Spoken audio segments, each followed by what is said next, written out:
Thank you very much, sir. Representative Hall, you have the floor.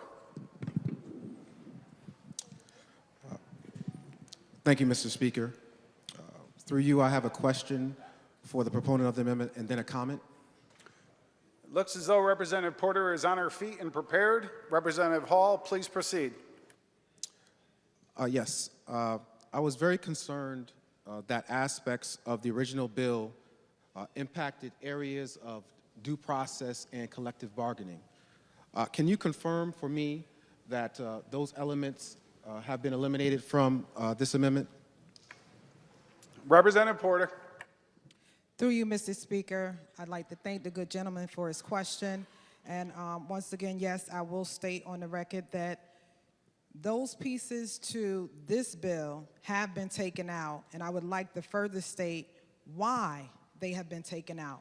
Because in my due diligence to make sure that all stakeholders were at the table, in conversations that I had with chief police, assistant chiefs, police officers, rank and file, sergeants, lieutenants, union presidents, that was the concern.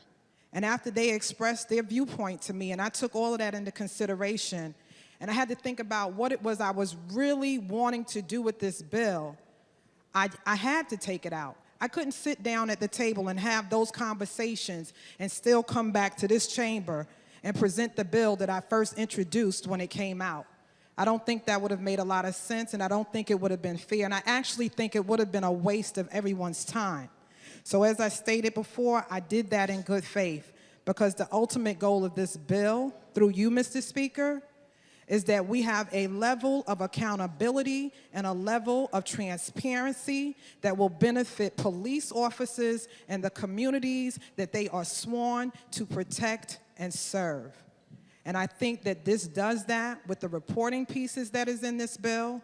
I think that there are parts in this bill, such as the first section, where we asked that the Chief State's Attorney's Office get back to us within 40 business days with a preliminary status report to tell us what the preliminary status is. Nothing that would infringe upon the investigation or the integrity of the investigation, but just to report back to the public and to the community and to the families that are going through this, like Jason Negron's family.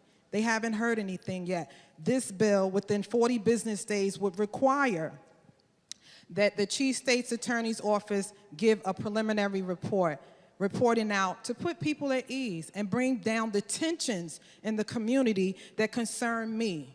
I believe that that had a lot to do with it, and I want to say that that was the main reason why I took those parts out of the bill.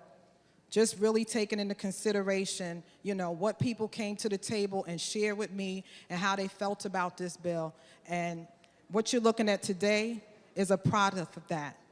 I have tried ever since I've been up here to do bipartisan work. I believe in it. It hasn't always worked out that way, but I believe in it, and this was my effort to work with the stakeholders that this bill will affect if and when it goes into law. Through you, Mr. Speaker. Representative Hall. I thank the good chair of labor for that response.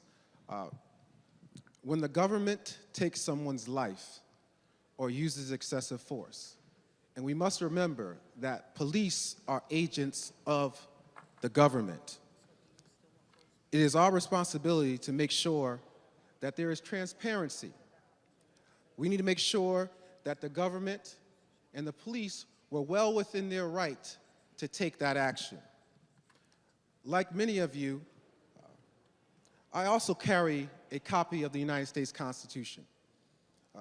And the preamble of the Constitution so eloquently states that we the people, in order to form a more perfect union, establish justice, ensure domestic tranquility, provide for the common defense, promote the general welfare, and secure the blessings of liberty to ourselves and to our posterity, do ordain and establish this Constitution for the United States of America.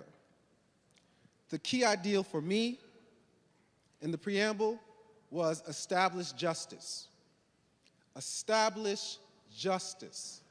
Establish justice. For far too long, that idea of justice has been out of the reach for far too many Americans. Justice has been delayed, and as we know, justice delayed is justice denied. There is a fracture between police and the communities they serve, and this amendment goes a long way in repairing that fracture by moving us closer to the ideal of establishing justice. I stand in strong support of this amendment, and I ask my colleagues on both sides of the aisle to do the same. Thank you. Thank you very much, sir.